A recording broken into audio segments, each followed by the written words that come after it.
the Michigan Oat Bars that I've seen at Starbucks, and I kind of fell in love with them. I looked for recipes online. I liked some of them, I didn't like some of them, so I kind of just changed it up to my own liking. Okay, so let's just begin. Okay, so first we're going to make the cherry filling. We're going to start off by taking the sour cherries and measuring 2 cups and placing them in the saucepan. I've already put 1 cup in the saucepan previously, so we have exactly 2 cups now. Okay, now we're going to take 1 whole lemon, we're going to cut it in half and use both halves to squeeze out the juice of the lemon. Seeds might fall out, don't worry, just take a teaspoon later and pick them all out of the sauce. Next, we're going to add the cornstarch. We need 3 to 4 tablespoons of cornstarch. I suggest you add 4, it makes the filling a little thicker, but if you want it to be a little more liquid, 3 should be good. And remember, try to be as careful as you can with this step because the cornstarch is very powdery, so it makes a little bit of a mess. Time to add the sugar. Okay, so we're going to need 3/4 of a cup. Just mix that in there and mix it all together.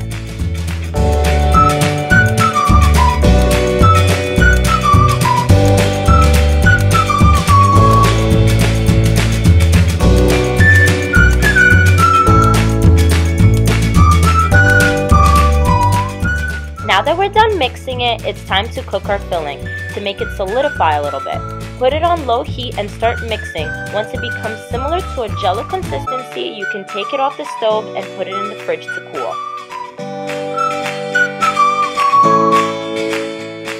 Just a quick little tip for you guys, don't forget to preheat the oven.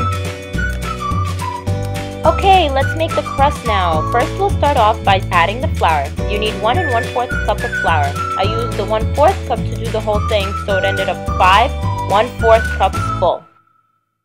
Now let's add the oats. You need 2 kinds of oats, quick oats and old-fashioned. Or if you can find the rolled oats, then you can use those instead. You need 1 1/2 of quick oats and 1/2 cup of rolled oats, or old-fashioned, which is what I used because I couldn't find any rolled. Next, we will measure 1 cup of brown sugar and add that into our mixture. Now you can add 1 tablespoon of baking powder and 1/2 teaspoon of salt. Last but not least, it's butter time. You need 3/4 of a cup of room temperature butter, but I had a 7-ounce square, so I just used that instead.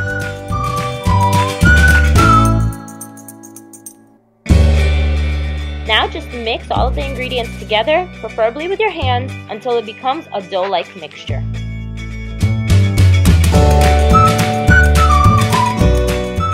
Get out a small tray, spray it with cooking spray, and then line it with parchment paper. I did this before the video.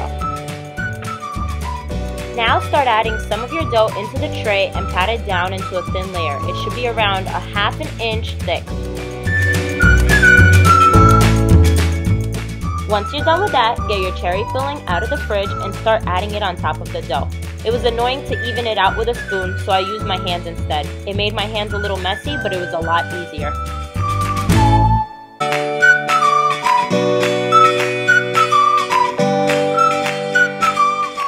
Okay, now for the last part, just take the rest of your dough and start crumbling it on top of the cherry filling until you fully cover all of it. Pat it down a bit.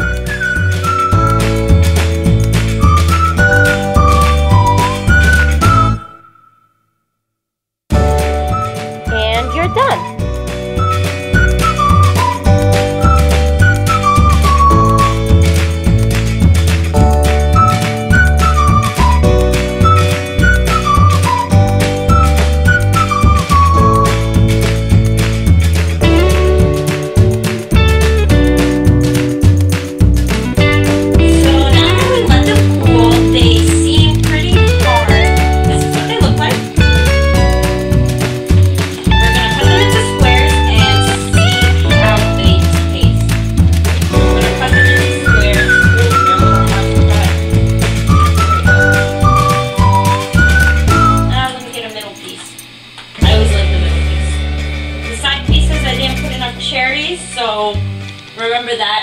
tried to even them out a little more. I did not put enough cherries on the side, so the side doesn't really have like a huge filling in the middle.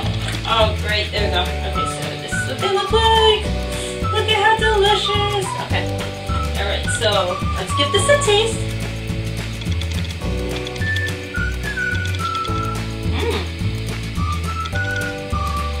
I like that sourness that the sour cherries give.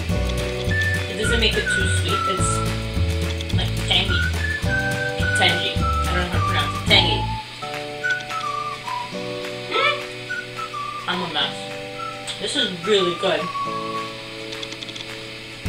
Okay. I'm done being fat now. Alright, so if you like this video, give it a big thumbs up. Don't forget to subscribe. I'm gonna be making like cooking videos, maybe every Sunday. You guys let me know what you want me to cook next in the comments below. I'm talking with a full mouth. This is kind of gross. Let me know what you guys want me to cook next in the comments below. I could either bake or cook. Just let me know. I'll try to find like a workable recipe for you guys. And yeah, thank you.